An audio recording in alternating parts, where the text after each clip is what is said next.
G'day, I'm Jacqui Good. I live in the Aldinga Eco Village beside Bow. Um, I'm really well, I'm really healthy. This is a little lump that I had taken off the other day. It's nothing to worry about, so it's nothing, just please see that and ignore it. I am talking because I suffered extreme postnatal depression.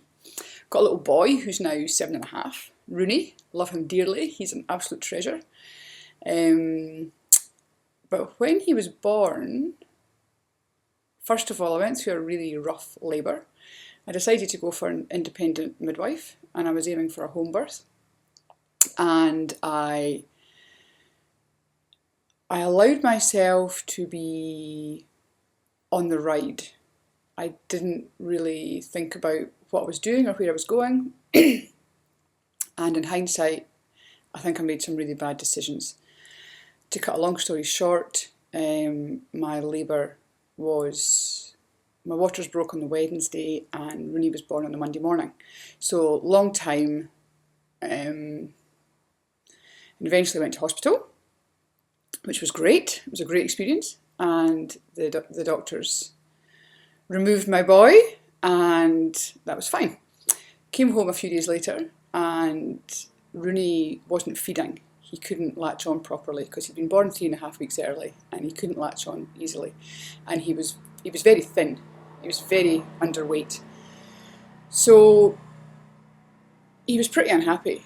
He cried all the time, he screamed all the time, kept trying to feed him, insisted on breastfeeding because I was pretty bloody minded.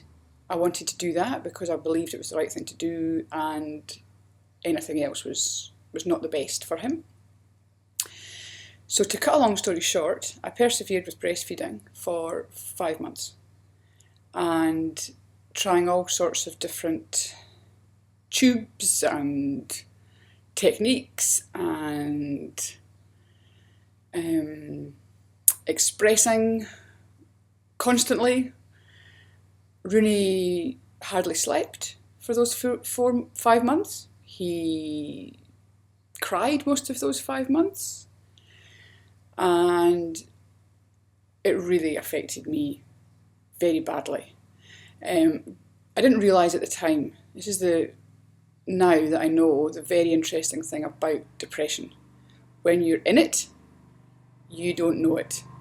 You don't see it. To me, it was just, this is the way it is. This is the way life is. Yep, it sucks, but this is the way it is. You just got to keep on going.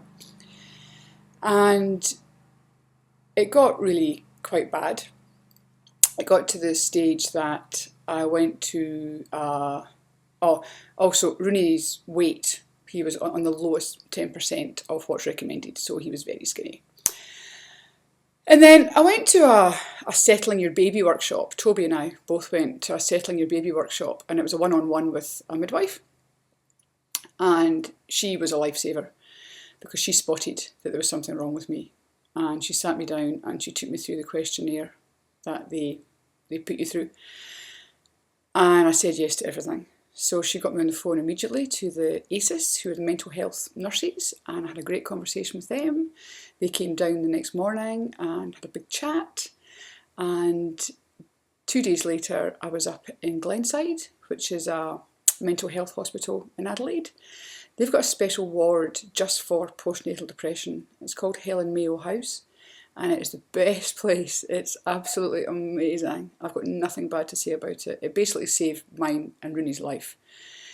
Because before I went to this Settling Your Baby workshop, I would be walking Rooney along the esplanade at Port Wollonga and a car would come along the road and I would think to myself very calmly and very matter-of-factly,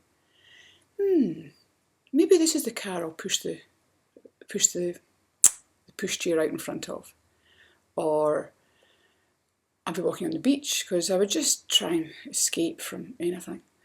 And I very calmly thought, yeah, if I push the pushchair into the ocean and just keep walking, then yeah, that's both of us gone. That's it stopped. That's it over. And the alarming thing is, it just felt normal. It didn't feel like it was anything bad.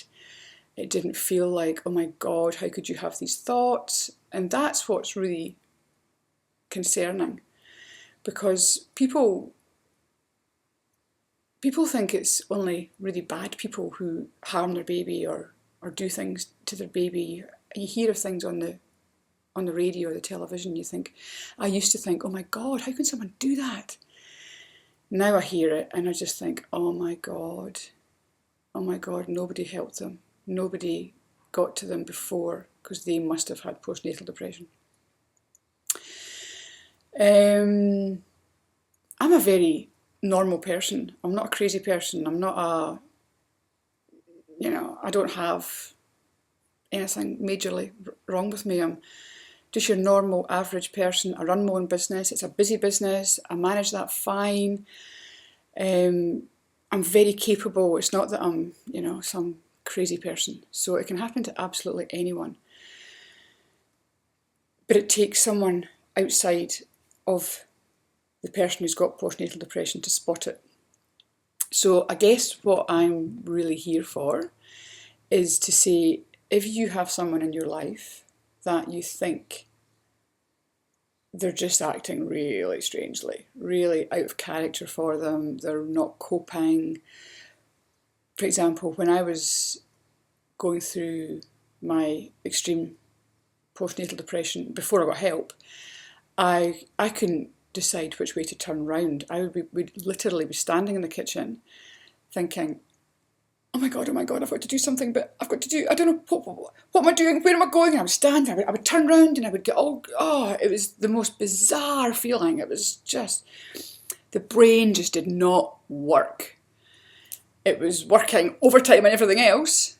I had severe backache, and I didn't realise afterwards to what it was, and it was just stress. All my muscles in my back were in constant spasm, and all day I'd be standing there and I'd be rubbing, and I just thought, I had a sore back, but it was through anxiety.